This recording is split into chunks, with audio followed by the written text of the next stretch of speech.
নোংরা মেয়ে ছেলে। হ্যাঁ, আমি এই কথাটা বলতে বাধ্য হলাম। নোংরা নোংরা, একেবারে নরক। যারা নোংরা হয়, যারা দুশ্চরিত্র হয়, তারা অন্যকে দুশ্চরিত্র বলে। যারা নোংরা হয় তারা নোংরা জিনিস থেকে টাকা নিতে তাতে লজ্জা করে না। নোংরারা নোংরা ঘাঁটতে বেশি পছন্দ করে। এই যে আমাদেরকে দেখো, জামা দিক, কাপড় দিক, এমনকি চকলেট দিক, কোনো কিছু জিনিস দিক, উপহার হিসাবে নিতে পারি, কিন্তু ভিউয়ার্সদের কাছ থেকে টাকা কে নেয়? কে নেয়? কাদের এত বেশি টাকা হয়ে গেছে যে যারা কিনা একটা কন্ট্রোভার্সি ক্রিয়েটার বলো, ব্লগার, কন্টেন্ট ক্রিয়েটারদেরকে টাকা দিতে লাগে। কেন লাগে? কি জন্য? এত ভালোবাসা, এত ভালোবাসা উতলে পড়ছে যে তাদের জন্য টাকা দিতে হবে? না বন্ধুরা, ব্যাপারটা অন্যরকম। ব্যাপারটা হচ্ছে এটাই, এই নোংরা মেয়েটি, হ্যাঁ বন্ধুরা, এই ফোগলা বুড়ির নোংরা মেয়েটি, সে কিন্তু সকলের কাছ থেকে হাত পাতে। তার যখন বরের শরীর খারাপ হয়, সেই শরীর খারাপকে সামনে রেখে সবার কাছে হাত পাতে টাকা দেওয়ার জন্য। আর ডাইরেক্ট হোক আর ইনডাইরেক্ট হোক, দর্শকদেরকে ফোর্স করা হয় টাকা দেওয়ার জন্য। বোঝা গেছে বন্ধুরা? একবার জিজ্ঞাসা করো তো, গতকাল রাত্রে কোথায় গিয়ে লাইভটা করেছিল? কোথায় করেছিল? কিসের এত হাসি? লাইভ খুলেই এত হাসি। অ্যাকচুয়ালি জানো তো, আমরা কান্নাটাকে সংযম করতে পারি, কিন্তু হাসিটাকে না রুখে রাখা যায় না। মনে ফুর্তি না লাগলে এত হাসি আসে কোথায় থেকে? কোথায় থেকে কোথায় থেকে ভিডিও করছিল? কি মানে তার পরিচয়টা একবার নেওয়ার চেষ্টা করো তোমরা, একবার জিজ্ঞাসা করো কোথায় থেকে ভিডিও করছিল, কি কারণে এত হাসি হচ্ছিল। আমরা দর্শকরা দেখো, আমি এখানে একটা কমেন্ট দিয়েও দিলাম, যেখানে কিনা দর্শক দাওয়ার সাথে বলেছে যে বোঝা যাচ্ছে এটা কোনো হোটেলে রয়েছে, কোনো একটি ছেলের সাথে রয়েছে, সেটাও বোঝা যাচ্ছে। তার আবার মুখ দিয়ে বড় বড় কথা। আমি একটা কথা বুঝতে পারছি না, যে মেয়েটি এত বড় বড় কথা বলছে, এই ফোগলা বুড়ি, তোমরা একবার বিচার বিবেচনা করে দেখো তো, যে এ কিন্তু ওই রিমি দিশানির যখন হয়েছিল, তখন বলছে দিশানিকে সামনে রেখে রিমির সাথে শুবি। এ কেমন ধরনের মেয়ে? হ্যাঁ, তারপরে এই যে চলে গেছে, আমাদের টিনা চলে গেছে, টিনাকে কি না বলেনি, কার সাথে না শোয়ায়নি, কি না করেনি। অ্যাকচুয়ালি শোয়ানোর ব্যাপারটা কি জানো তো বন্ধুরা? যারা হাজার জনের সাথে শুয়ে বেড়ায়, তারা লোকদেরকে ওর সাথে শুয়ে বেড়ায়, সেই জন্য ও সবাইকে সবার সাথে শুয়ে দিত। সেটা নিজেই নোংরা। তুই কার চুলের মুঠি ধরে মারবি? তুই কাকে কুন্তি হাতে দেখাবি? তোর পিছনে এবার কি পড়ে দেখ। নিজে নোংরা, নিজে একটা ডাস্টবিন। তা না হলে একটা বাচ্চার কাছ থেকে তার মাকে তেড়ে দিচ্ছি, লজ্জা হওয়া দরকার। যার লজ্জা নেই তাকে আর কি বলবো বলো বন্ধুরা?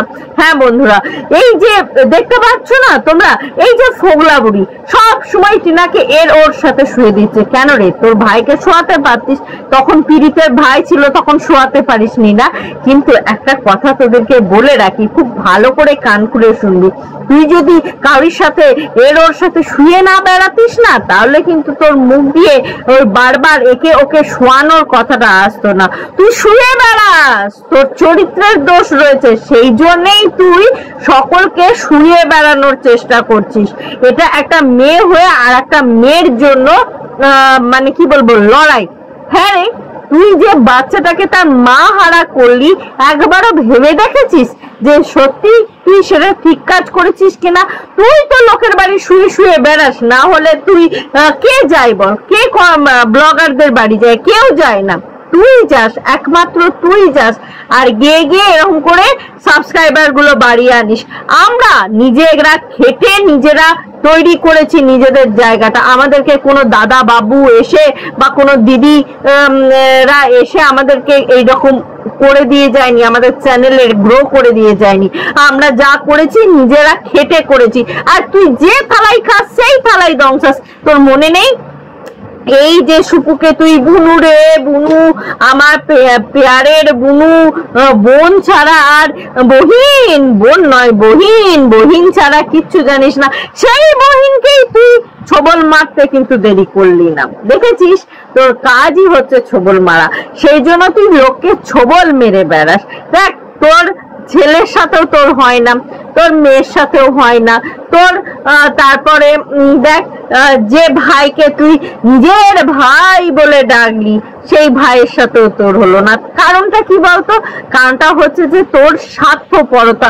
আর যে নিজে এরকম করে চরিত্রহীন, সে কিনা অন্যের চরিত্র বিশ্লেষণ করবে। আরে বাবা, মানুষ মাত্রই ভুল হয়। পরকীয়া সে ভুলবশত করে ফেলেছে, কিন্তু বাচ্চাটার কাছ থেকে তার মাকে কেন তাড়ালি? তার আসার পথটা কেন বন্ধ করে দিলি? আজ সে এর বাড়ি ওর বাড়ি তার বাড়ি ঘুরে ঘুরে বেড়াতে হচ্ছে, সে তার নিজের বাড়িতে রোজগার করা সত্ত্বেও টিকে থাকতে পারছে না।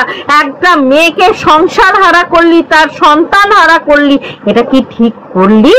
এবার ভেবে দেখিস, কখন নিজে মুখ বুঝে সহ্য করেও অন্যের সন্তান যাতে তার মায়ের কাছে থাকতে পারে সেই কাজ করা উচিত, মা বাবার কাছে থাকতে পারে সেই কাজ করা উচিত, কিন্তু তুই সেই সংসারে গিয়ে জ্বালিয়ে দিয়েছিস, সেটা ঠিক করিসনি।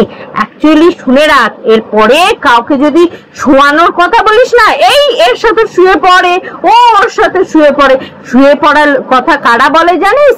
যারা এর ওর সাথে সই তারাই বলে। সুতরাং কাউকে আর শুয়ে পড়ার সাথে বলিস না, তাতে তোর নিজের চরিত্র বিশ্লেষণ হচ্ছে, তোর নিজের চরিত্র লোকেরা দেখতে পাচ্ছে। সুতরাং কাউকে কিছু বলার আগে নিজের দিকে আঙুল দিয়ে দেখে নিস, তোর খাঁটিতে কোনো দোষ নেই তো। তুই একটা কথা বললাম, তুই যে এই যে হোটেল রুমে ছিলিস, তা আমরা কেউ বুঝতে পারছি না? আমরা সকলেই বুঝতে পারছি। এত হাসির উচ্ছ্বাস কেন? নিশ্চয়ই কিছু আনন্দ উপভোগ করেছিস, না হলে কি এত হাসির উচ্ছ্বাস থাকে? ইনফ্যাক্ট তোর চোখের চশমাই ধরা পড়েছে ছেলেটির ছবি। এরপরে কি বলবি বল? তুই এত পতিব্রতা নারী দেখাস, এত পতিব্রতা নারী দেখাস, সেই পতিব্রতা নারী দেখিয়ে কি হলো? কেঁচো খুঁড়তে কেউটে বেরোলো, তাই না? তো বন্ধুরা, আজকের ভিডিওটা যদি তোমাদের ভালো লেগে থাকে, লাইক শেয়ার কমেন্ট করো, আর প্রচুর পরিমাণে সাবস্ক্রাইব করে নিও আমার এই ছোট্ট চ্যানেলটিকে। আর ফোগলা বুড়ির জন্য অনেক কথা রয়েছে যা তোমাদেরকে একে একে একটু একটু করে জানাবো। আজকের মতো নয় বন্ধুরা, আবার দেখা হবে তোমাদের সাথে নতুন একটা ভিডিওর সাথে, নতুন একটা জোর সাথে। ততক্ষণে টাটা।